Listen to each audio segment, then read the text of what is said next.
Taşdelen Mum Park B2 Daire 15 Başbakanımızı oy birliğiyle seçmiş oluyoruz.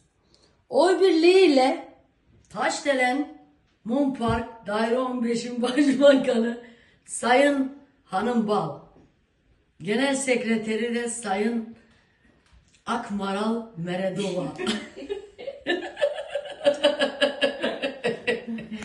Anne, kendini beğendin mi?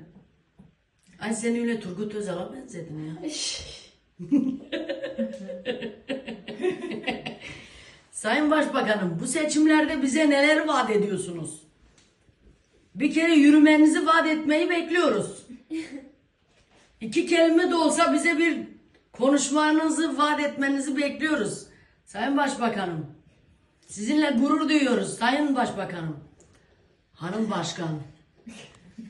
Sen var ya, başbakan olsan sloganı şu olurdu: Hanım Başkan, canım başkan.